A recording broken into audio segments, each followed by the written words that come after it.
On you guys, it's your boy Big Dog here. I'd like to welcome you guys to another DC TV Talk Part 1.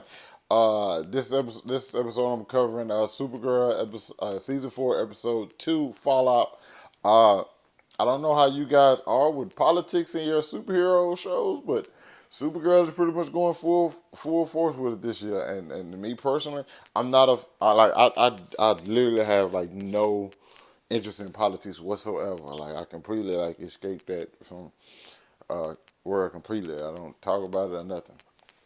Uh, but it seems like it's just there. I mean, you know, there's some stuff you just seem like you can't get away from. Like lately, I've been taking like a break from like social media the past 2 weeks or so. I just took a break from social media because like I was seeing all the negative stuff. It's just like, you know what I'm saying, it just became this big wave. I don't think I was being able to see was like negative stuff, and you know what I'm saying, that stuff starts to fuck with you. You know what I'm saying, it has an effect on you. But I couldn't escape it either because it seemed like it was in Supergirl, and I like this episode.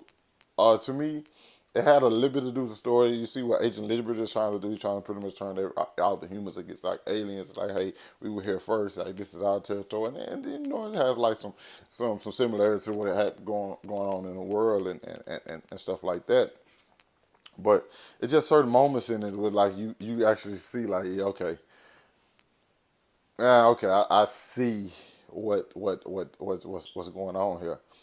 Uh, and the moment I think I liked enjoyed the most was the moment when Brainiac's image Daphne, I think that's what it's called, goes down, and then the guy at the pizza place, like him and the dude at the pizza place was cool. You know what I'm saying? It's like, and he even tell Ash like, man, I thought me and the guy were friends, but like once he seen that he was alien, it was automatic triggered, and like it's not even triggered to where like, hey man, I'm not serving, because truthfully enough, it just sparked something in him to like this hate in him that like Brain had never seen before, and it's like it was such a passionate hate, and it's like, hey man, I'm still the same dude. I'm just so happy to not be from the same planet as you. You know what I'm saying? It's like, nah, the dude was like, forget that. And then that's when Nia Nile comes in, and she's like, hey man, what's the big idea? Like, why are you like? I work for Catco, and I'm gonna let people know like, you know, how you treat people. But it's crazy because like some people in the world probably ain't gonna give a damn. But that's just kind of how it is now. Some people don't care about how some people treat others. Uh, I knew she was a transgender like before the show started because I watched some interviews with her and stuff. Um, and and and when the episode got to that point where she was talking like the James Olsen, it's just like, hey man, I don't know if I necessarily can step out on this because hey, I can't show a bias. He's like, yeah, I'm caught in the middle. I have to show both sides of the story, and I like what they did.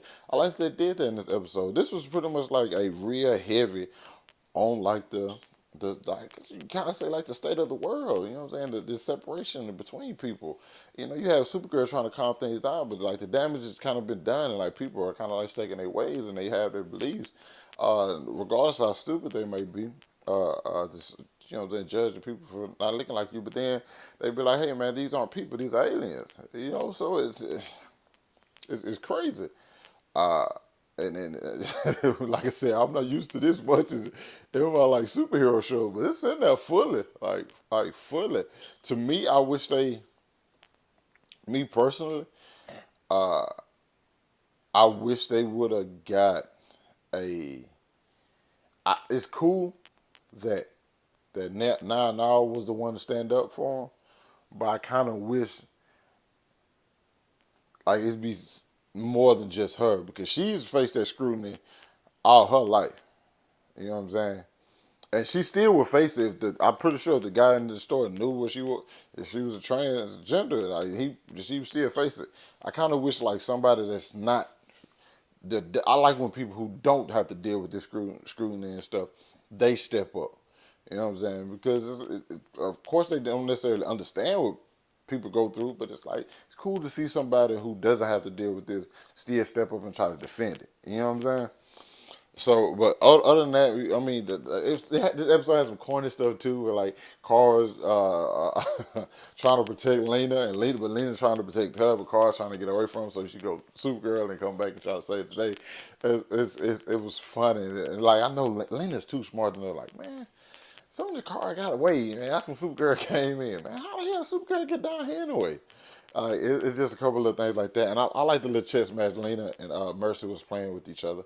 I actually like Mercy's character. And I like that they like, hey, we just playing these seasons and everybody mind because this is gonna pretty much change the way things are looked at up in this world. Because like, hey, if we just get these regular civilians to flip on everybody, this is something that can really like have a lasting effect on Supergirl, especially with like the fact that they have aliens. It's like, how are people gonna react to that?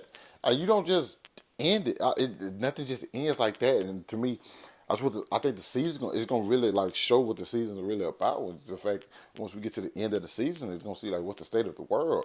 Because the fact is, this stuff been going on in America for years. Like before I was born, you know what I'm saying? Probably might be going on after I'm dead. I mean, who knows? I hope not. But it's like this shit doesn't just go on. This shit doesn't just end within the season, dog. So it's really gonna be exciting to see how they handle this. You know what I'm saying? This whole alien versus human thing. You know what I'm saying?